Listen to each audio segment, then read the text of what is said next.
네, 매주 월요일은 최고의 정치 덕후 세 분과 함께합니다. 박영식 시사평론가, 김민아 시사평론가, 그리고 이준우 국민의힘 대변인 나오셨습니다. 안녕하세요. 네, 반갑습니다. 네, 주말간 별로 별일 없으셨습니까? 네. 네. 근데 세상엔 별일이 또 많이 벌어진 것 같습니다. 뉴스거리가 끊이지가 않는데요. 일단 특검부터 좀 확인을 해보도록 하겠습니다. 오늘 노상원 전 정보사령관에게 징역 3년을 구형하는 재판 최종 구형길이 있었는데요. 이거는 내란 중요 임무 종사 사건은 아닌 것 같아요. 박영식 평론가님 한번 정리해 주실까요? 네, 그러니까 이제 이게 3년 구형했다라고 하니까 다들 깜짝 놀라가지고 아니 노상원한테 어떻게 3년밖에 구형을 안 할 수 있냐 놀라시는 분들이 있는데 방금 이제 우리 진행자께서 말씀 주신 대로 이거는 알선수재 개인정보 보호 위반 혐의라서 본 혐의 사건과는 다른 사건입니다. 그래서 아마 이 사건 관련돼서는 가장 먼저 일단 구형을 했기 때문에 이제 곧 선고기일이 잡히게 되면 선고 공판 과정에서 형량이 선고가 되는 것이고요. 노상원 씨는 이미 이제 전역 이후에 민간인 신분이었는데 부정선거 의혹을 제2수사단이라는 걸 구성해가지고 수사할 것이다라고 해서 문상호 등 군인들로부터 정보사 소속 요원들에 대해서 인적 정보나 군사 정보를 넘겨받는 혐의를 받고 있죠. 이게 바로 개인정보 보호 위반 혐의이고요. 그리고 또 다른 이제 고위 군 인사들 예를 들면 김봉규 전 정보사 대령 그리고 9.3의 육군 준장 이런 사람들은 내가 노상원 본인이 나중에 진급을 시켜주겠다 이런 식으로 이야기를 하면서 돈을 받았어요. 2천만 원 그리고 600만 원 각각 이렇게 받았는데 그래서 뭐 백화점 상품권까지도 수수했다라고 하니까 진급을 매개로 해서 금품을 수수한 혐의이기 때문에 이 양반은 공무원도 아닌데 공무원들이 할 수 있는 일을 매개로 해서 했기 때문에 알선수재 혐의가 적용돼서요. 이 해당 사건에 대해서 3년 구형을 특검이 한 것입니다. 네, 이거 뭐 일단 그 자료를 넘겨받은 자체에 대해서는 노상원 씨 측도 긍정을 한 것 같아요. 그래서 요 사실관계나 뭐 재판 구형 관련해서 이준우 대변인 어떻게 보십니까?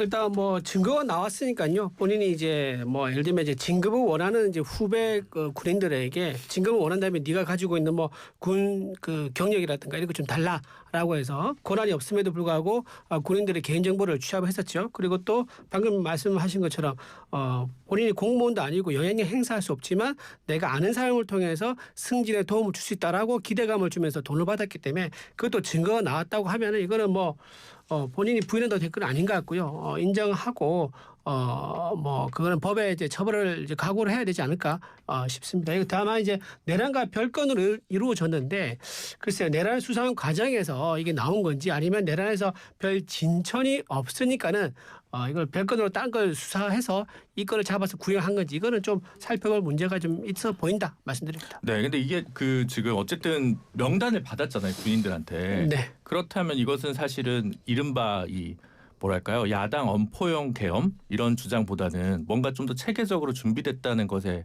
실증적인 증거로 보여질 수 있는 부분이 있을 것 같은데. 체계적인 준비라보다는 이 노상원 이 전 정보사령관이 뭐 무속도 좀 관심이 있고 그랬다고 하지 않습니까? 본인이 뭐 상상력을 발휘하면 이럴 수 있죠. 본인은 무슨 사주 같은 걸 보려고 개인정보를 얻을 때 보면 생년월일 뭐 이런 것들 있지 않습니까? 그런 거 보면서 사주 같은 걸 보려고 했을 수도 있는 거죠.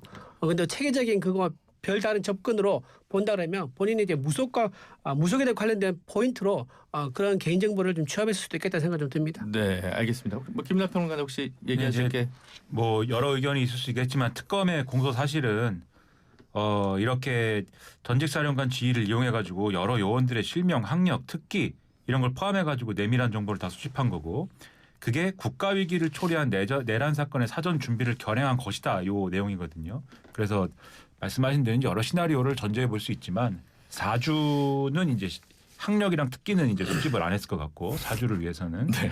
그다음에 이제 내란 사건의 사전 준비를 결행했다라고 하는 그 의도는 요건 아마 뭐 재판의 결과가 나오면은 재판부의 판단이 있지 않을까라는 생각이 듭니다. 네, 알겠습니다.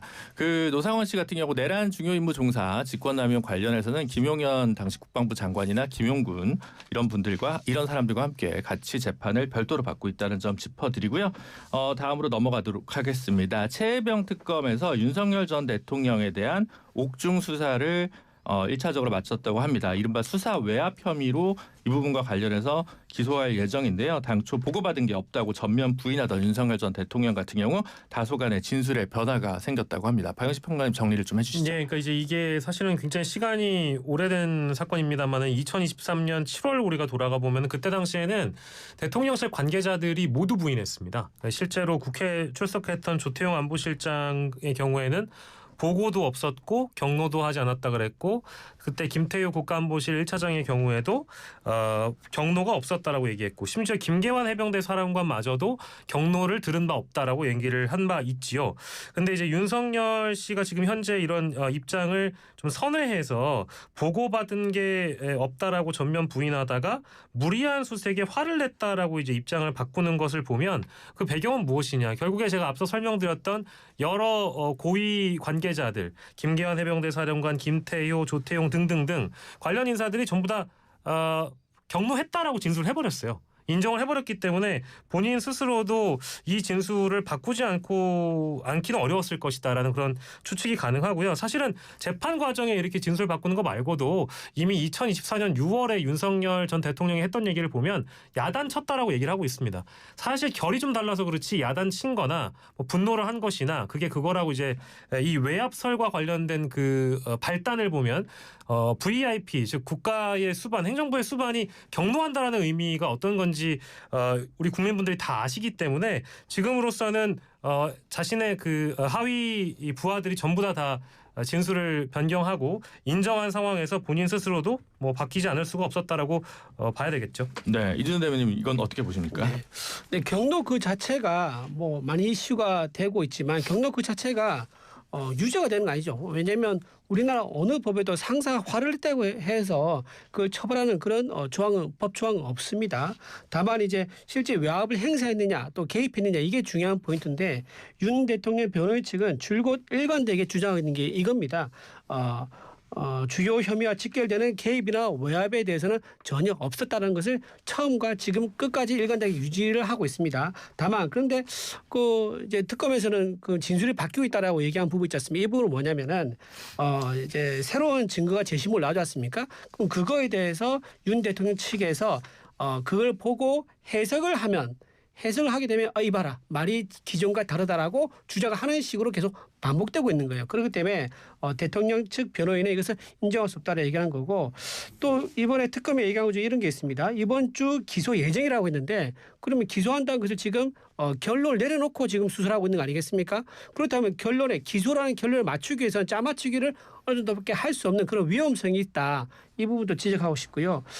또 실제로 이제 이번에 외압 관련된 물증 증거를 특검에서 제시하지 못했어요. 예를 들면 이제 메모지라든가 또는 이제 녹취 파일이라든가 또는 메시지 등 이런 게 있어야 되는데 그런 물증이 전혀 안 나온 상태에서 계속 말 바꾸게 했다라고 해석을 그렇게 해가지고 좀 언론에 좀 유리한 이제 상황을 만들려고 하는 게 아닌가 싶은 생각이 좀 듭니다. 네, 김은하 평론가님.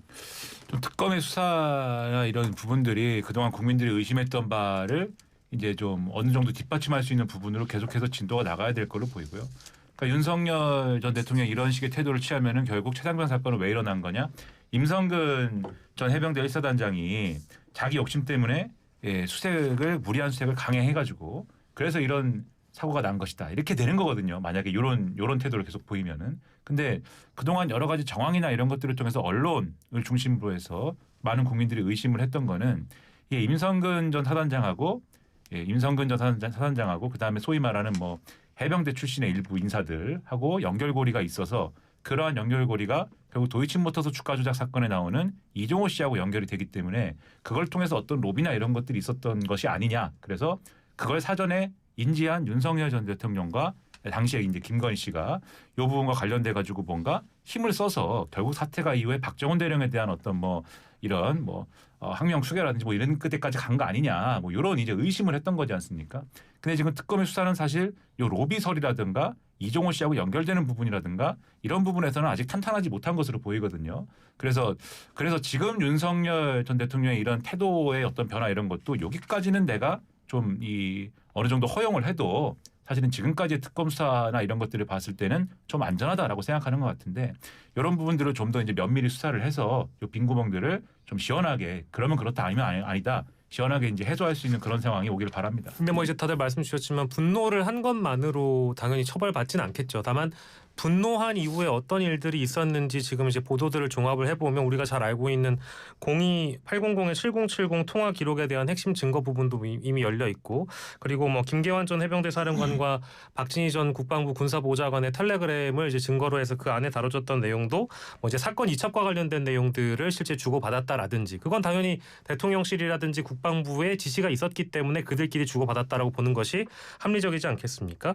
그리고 특검 쪽에서 확보한 증거들도 사실은 상당 부분 최상병 이 사건에 대한 수사 외압에 대한 증거들이 이미 차고 넘치고 있는 상황이기 때문에 이 내용이 이제 기소를 앞두고 있는 상황이고, 실제 이런 것들은 차후에 이제 재판 과정에서 충분히 다 드러날 예정이기 때문에 지금 진술이 바뀌어가는 것은 당연히 자신의 혐의를 부인하고 형량을 덜기 위한 윤석열 측의 전략이라고 봐야 될 것 같습니다. 네, 최혜병 특검은 28일까지 활동하고 26일 날 최종 결과를 발표를 한다고 합니다. 아마 이종섭 전 장관의 도피 의혹 관련해서도 다음 주까지는 정리를 한다고 하니까요. 함께 지켜보시면 될 것 같습니다. 정치권 소식으로 좀 넘어가 보도록 하겠습니다. 오늘 이재명 대통령이 G20 정상회의 참석을 위해서 출국을 했는데요. 이에 맞춰서 국민의힘에서 대통령실 앞으로 가서 대장동 항소 포기 규탄 기자회견을 열었습니다. 이 소식은 우리 이준호 대변인께서 먼저 좀 말씀 주시면 좋을 것 같아요. 오늘 이제 이재명 대통령께서 해외에 나가셨는데요. 한 7박 정도 되는 이제 일정이라고 합니다. 굉장히 좀 오랜 장기가 나가는데, 지금 대장동 사건 항소 포기를 함으로 인해서 대장동 일당이 7천억이 넘는 거액을 임마에 포켓하게 된 상황인데, 그런 상황을 때문에 이제 대통령 지지율도 이제 상당히 변화가 왔고, 국민들이 항소 포기에 대통령이 개입한 아니냐라는 그런 의혹도 상당히 가지고 있는 상황인데, 그걸 외면하고 해외로 나갔다는 것은 대장동 일당에게 거액을 챙겨주고 먹튀한 건 다름없다라는 국민의힘의 입장입니다. 오늘 이제 용산 대통령실에 갔는데요. 내일은 이제 과천 법무부에 갈 겁니다. 내일 아침 8시 반에. 그리고 수요일에는 서울 고검, 목요일에는 대검, 그리고 금요일에는 다시 법무부로 갈 건데요. 저희는 아침마다 이 문제에 대해서 강력히 현장에서 시위를 하면서 대장동 항소 포기 사건 그 외압의 실체가 누구인지 밝혀라. 우리는 강력히 입장을 내면서 그 답을 얻을 때까지 우리는 끝까지 투쟁할 입장입니다. 네, 말씀하신 대로 좀 지지율이 지난주 이번 주 조금 대통령 지지율이 긍정평가가 좀 떨어진 것은 확실해 보입니다. 김민하 평론가님 어떻게 보시나요? 그러니까 이제 보통 이런 식의 이제 지지율 변화가 있으면 어느 연령대, 어느 지지층, 그리고 어느 지역에서 이제 오르고 내렸나 이런 것들을 좀 보는데, 지난주에 나온 다른 여론조사들까지 다 이제 묶어서 한번 생각을 해보면 확실히 이 문제로 그 소위 말하는 보수 지지층이 결집하는, 뭉치는 이런 현상이 일어난 것 같아요. 그런 게 이제 지금 이런 지지율의 변화로 나타난 것 같은데, 근데 이게 그러니까 이 지난주에 이제 이 일부 여론조사를 근거로 해서 몇 가지 여론조사를 근거로 해서 오늘 언론들이 보도한 걸 보면은 분명히 이제 요 부분들이 여러 가지 이제 언론의 보도 대상이 되고 하면서 지금의 정권하고 여당이 부담이 되는 거는 맞는데, 그러면 이제 유권자들이 요런 상황이니까는 앞으로 국민의힘을 좀 지지해봐야겠다 이렇게 가느냐, 그렇지는 않은 상황이다라는 걸 언론들이 공통적으로 보도를 하고 있습니다. 왜 그러냐면 그 야당 입장에서는 당연히 이런 사안에 대해서 이런저런 이제 어떤 주장을 할 수 있는데, 이게 이런 주장을 하기 때문에 믿어보기에는 지금 다른 부분에서의 국민의힘의 어떤 이런 이 행보나 이런 것들이 별로 중도층이라든가 좀 다소 이제 정치적인 이 조직화가 그렇게 강하지 않은 국민들에게서는 아직 믿업지 못한 부분들이 있는 거거든요. 가령 이제 윤석열 전 대통령에 대한 또 태도 이런 것들도 그래가지고 이런 이 시사 프로그램이나 이런 데도 국민의힘 유력 인사가 나오면 이제 물어보는 거 아니겠습니까? 왜 태도를 바꾸지 않느냐? 그다음에 이제 여러 가지 이제 논란이 있습니다만 뒤에도 얘기할지 모르겠습니다만은 어제 오늘도 이 뜨겁게 달구고 있는 게 박민영 미디어 대변인의 이런 여러 가지 망언이라든가 이런 부분에 대해서도 이 중도층의 어떤 그런 믿음을 살 수가 없는 그런 상황인 거예요. 그래서 이런 부분들을 이제 문제 제기하고 야당으로서 투쟁을 하겠다 그런 건 할 수 있겠지만, 적어도 이런 것들이 어떻게 그러면 중도층 유권자들에게 와닿을까 하는 부분에서는 고민이 상당히 부족한 부분으로 보이고, 이렇게 주장하는 논리에서도 무리한 어떤 그런 주장까지 가서는 안 되는 거거든요. 해외에 나갔다는 이유만으로 먹튀다 이렇게 얘기를 하면은 더러우지 않으면 그럴 수 있는데 더러우지 않습니까, 이재명 대통령은. 네. 그래서 그런 부분에 대해서 좀 이 제대로 된 어떤 그런 투쟁을 또 할 필요도 있다고 생각을 합니다. 네. 제가 말하는 먹칠한 것은 소나기를 피하자 이거죠. 아. 지금 계속 국내에 남아 있으면 대통령에 대한 집중이 이제 더 에스컬레이트 될 가능성이 높죠. 더군다나 이번에 남욱 씨하고 정영화 씨는 자기 대장동 범죄 수익으로 산 땅을 매물도 내놓았지 않습니까? 네. 그리고 증거 보전 이것도 해제해달라고 요구하고 그거 왜 지금 빨리 팔려고 근데 하겠습니까? G20 정상회의는 원래 예고된 네. 거여서 시기가 국민의힘에서 공교롭다고 보긴 하지만 세계 나머지 19개국 일정을 이렇게 맞추진 않지 않습니까? 아유, 근데 이걸 날짜적으로. 어쨌든 박영식 평론가님 그 오늘 나올 리얼미터 예. 여론조사 결과 좀 소개를 좀 부탁드리겠습니다. 아, 네. 리얼미터가 에너지경제신문 의뢰로 해가지고요. 지난 10일에서 14일 닷새간 무선 자동 응답 방식으로 일단은 조사를 한 것이고요. 자세한 내용은 여러분들께서 중앙여론조사심의위원회의 홈페이지를 참고하시면 될 것 같고요. 지금 대통령의 그 지지율은 리얼미터 상으로는 이제 빠졌습니다. 전주 대비 2.2% 포인트를 빠져서 54.5% 긍정 지지율을 보였고요. 이제 부정의 경우에는 41.2%가 나왔습니다. 그러니까 3주간 오르다가 이제 3주 만에 이제 빠지게 된 것이죠. 그래서 한미 관세 협상 조인트 팩트 시트가 금요일에 발표가 됐는데 이거에 대한 영향이 다 반영되지는 않은 것 같아요. 시기상으로는 그렇고요. 다만 이제 요 지지도가 이렇게 빠진 것은 방금 이제 김민하 평론가님과 이준호 대변인께서 말씀해주신 항소 논란이라든지 여당과 또 언론에서 주로 다루고 있는 항소 논란이 대폭 반영되었기 때문에 이렇게 빠졌다라고 봐야 될 것 같고 뭐 공격이 최선의 방어이기도 합니다만은 이 공격이 계속 먹혀 들어간다라는 자신감을 국민의힘 쪽에서 이제 가지고 있기 때문에 뭐랄까 아까 투쟁이란 표현을 대변인님이 쓰셨는데 이 투쟁을 당분간 계속 가져갈 것 같고 이게 G20을 갔다 오는 게 굉장히 긴 일정인데도 불구하고 국내 이슈가 너무 이제 국내에서 크게 불거지면 여론조사상 대통령의 컨벤션 효과를 못 누리는 경우가 다수 있었습니다. 그러니까 가령 예를 들면 유엔 연설 갔다 왔을 때도 그때는 여당 발의였죠. 조희대 대법원장 청문회가 법사위를 통해서 이제 속개가 진행이 되면서 국내에서 굉장히 뜨거웠거든요. 그러니까 이번에는 좀 다르게 야당 쪽에서는 우리가 이제 이 어떤 집회를 주도하면서 대통령의 지지도를 빠지게 만들겠다는 또 자신감이 생길 수도 있는 거니까 아마 그런 차원에서 진행할 것 같고요. 야당도 응전을 할 대상이 필요한데 여당 쪽에서 아마 이제 저희가 뒤에 얘기하겠습니다만은 여당의 전략이 또 없는 건 아니거든요. 이제 검사들 상대로 한 공세를 고삐를 지금 늦추고 있지 않기 때문에 손바닥이 마주쳐서 소리가 나게 되면 아무래도 대통령 지지도에는 썩 좋은 방향으로 아무튼 영향을 줄 것 같지는 않습니다. 네, 알겠습니다. 지금 말씀하시면 제가 조금 추가로 말씀을 좀 드려야 될 부분이 있어서 조금만 시간 좀 네. 주십시오. 아까 이제 대통령이 G20에는 해외에서 원래 예정된 일정 때문에 나가지 않느냐라고 말씀하셨는데요. 지금 대통령 입장에서는요. 국내에 있으면서 계속 비판의 주인공이 되는 것보다 나가서 해외 정상들과 어울려가지고 최고의 의전 받는 게 더 당연히 기분 좋은 일이죠. 본인이 여기서 책임 있다 그러면요. 그 하루 이틀 미루고 여기서 수습하고 나가는 게 왜 못할 일입니까? 국내가 더 중요하죠. 해외 나가서 대접받는 것보다. 그런 차원에서 저는 대통령이 아싸 기다렸다시피 나가는 것은 좀 먹튀에 가깝다라고 그래서 제가 말씀을 드리는 거라고 좀 지적하고 싶습니다. 알겠습니다. 대통령이 돌아오면은 국민의힘은 이 투쟁은 안 하나요? 돌아와서도 여전히 할 거 아니겠습니까? 그때도 여론은 뜨거울 것이고. 근데 저는 G20 일정을 나갔다는 것만으로 계속 이렇게 이 부분을 타격을 하는 게 이게 무슨 의미가 있나 저는 좀 의문이 있습니다. 네, 이재명 대통령 지금 이제 아랍에미리트의 국빈 방문을 가고요. 그 다음에 이집트를 갔다가 카이로 대학에서 강연하고 뭐 이집트 대통령 만나고 그 다음에 남아공에 가서 G20 정상회의를 참석한 다음에 튀르키예에 방문하고 귀국하는 7박 10일짜리 일정이라고 합니다. 근데 어쨌든 대장동 항소 포기가 어쨌든 뭐 대통령 지지율의 악재로 작용하고 있는 부분을 부인하기는 좀 어려울 것 같고 이 와중에 지금 민주당 쪽에서는 검사장들 평검사로 전보 조치할 수 있다 뭐 이런 얘기들이 좀 나오고 있고 근데 반면에 정성호 법무부 장관은 아직까지 조직 안정이 중요하다며 신중론을 피고 있는 것 같습니다. 약간 엇갈리는 지금 반응인 것 같은데요. 이 상황 어떻게 보시는지 우선 박영식 평론가님부터. 예, 일단은 지금 당과 당과 정부의 입장은 조금 이제 차이가 있는 것 같아요. 문제 의식은 상당 부분 검찰 공무원들이 집단 항명을 했거나 집단 행동을 하는 거에 대한 문제 의식이 있다라고는 봅니다만은 일단 정성호 법무부 장관의 입장은 방금 언급해주신 대통령이 해외 일정을 일단 나간 상황이니까 국내에서 너무 이제 뭐랄까 앞서가지 않겠다라는 의지의 표현이겠죠. 조직 안정이 중요하다라고 해서 신중론을 유지하고 있는 것 같고요.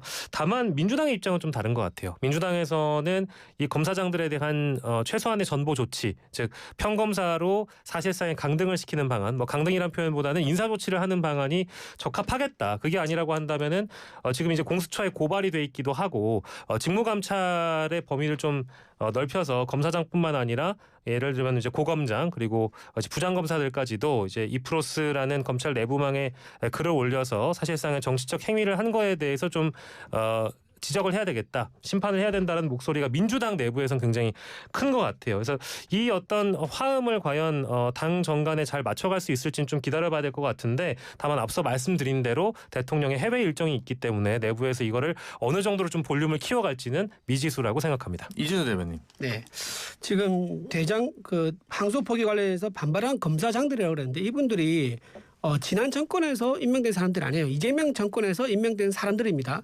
25명의 이제 해명을 요구한 검사장 중에서 16명이 이재명 정부에서 임명된 사람들인데, 이 사람들에 대해서 이 정청래 당대표가 뭐랬냐면 겁먹은 개가 요란에 짖는다고 얘기했어요. 그러면 겁먹은 개를 이재명 대통령이 임명을 한 겁니까? 서로 모순된 얘기죠. 그렇게 이제 막 비판을 하다 보니까는 오히려 인사권자인 대통령을 모욕하는 그런 문제까지 있었었다 말씀드리고요. 지금 평검사들이 인사조치라고 약간 인사조치라는 의미가 약간 뭐 뉴트럴하게 얘기하는데 강등이 명확한 표현입니다. 강등을 시키겠다고 즉 목적으로 인사조치를 하는 거니까 그 강등에 있는 구체적 내용은 인사조치에 대한 구체적 내용은 강등일 수밖에 없기 때문에 강등이라고 표현하는 게 맞다고 생각하고요. 저는 이런 생각도 듭니다. 지난번에 조희대 대법원장에 대해서 판사들이 비판했었거든요. 그때 정청래 당대표가 뭐랬냐면 법조계 판사들이 양심 있는 판사들이 있구나라고 칭찬을 했었어요. 그때는 자기들 편에서 비판했으니까 고마운 거겠죠. 그런데 이번에는 자기들 편에 안 쓰고 비판하니까 뭐라고 합니까? 바로 강등 조치 시켰던 거 아니겠습니까? 전부 다 검사들을 전부 다 이제 권력에 이제 해명을 요구하거나 고개를 이제 빳빳하게 들지 말고 무릎을 바로 꿇어라. 그래서 검사들을 줄 세우게 하는 조치에 불과하다. 사법을 완전히 시스템을 완전히 붕괴시키고 있다. 저는 그래 봅니다. 그건 이제 법률적으로 그렇게 하시죠. 네.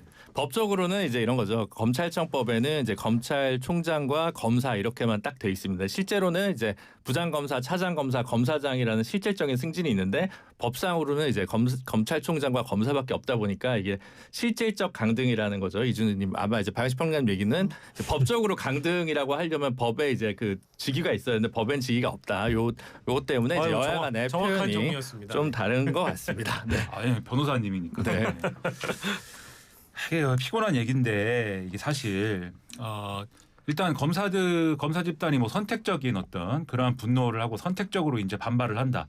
이런 비판에 대해서는 상당히 공감하는 국민들이 많이 있을 겁니다. 그래서 검사 집단이 그렇게 하면 안 된다. 그리고 왜 과거에 윤석열 정권에서 부당한 일이 일어났을 때는 이거보다 훨씬 더 부당한 일이 있었을 때는 왜 침묵하고 그렇게 아무 어떤 조치를 취하지 않았느냐라는 거에 대한 비판 여론이 있을 수가 있는데, 근데 지금 이런 방식으로 이제 집권 여당이 검사 집단에 대해서 왜 항명하느냐라는 이런 틀에서 이렇게 밀어붙이게 되면은, 그러면 지금 이제 국민의힘 이준우 대변인님 말씀하듯이 저런 비판에 사실은 빌미를 주는 거거든요. 검사들이 잘못을 한 어떤 그 사건이라든가 어떤 내용들 여러 가지가 있을 겁니다. 그러면 그런 것들 중에 충분히 국민 다수가 공감할 수 있는 것들을 가지고 이제 검찰개혁이나 이런 것들을 얘기한다면 그러면 이제 납득할 수가 있겠는데, 또는 이렇게 입장 낸 검사들의 입장 내용에 정권 퇴진해야 된다, 뭐 이재명 대통령 사퇴해야 된다, 뭐 탄핵해야 된다, 이런 내용이 있었으면은, 또는 뭐 법무부 장관을 향해서 뭐 그런 어떤 공동 입장문에 그런 내용이 있었으면은 정치적 중립 의무 위반이다, 이렇게 얘기해 볼 수도 있을 텐데, 요 지금 검사장들이 이 연명했다는 요 내용의 글은 사실 왜 공소를 하지 못하게 했느냐, 이 항소를 하지 못하게 했느냐, 그 이유를 알려달라, 이런 내용이거든요. 그래서 사실 논리적으로 이거를 잘 설명하려면 이게 빈 부분들이 굉장히 많아요. 그래서 이 개혁을 해야 되고, 그다음에 지금 상황에서 어쨌든 검사들하고의 어떤 대립 구도를 만들어야 되고, 이런 정치적 고민이 있을 수가 있겠으나 그 이행 방식에 대해서는 좀 더 섬세하고 신중하게 해야 되지 않겠는가, 이런 생각이 좀 듭니다. 알겠습니다. 지금 이번에 입장문 낸 검사장 중에 박재혁 수원지검장이 사의를 표명했다는 소식 전해드리면서 저희는 광고 듣고 2부에서 다시 뵙겠습니다. 잠시만요. 춤과 노래를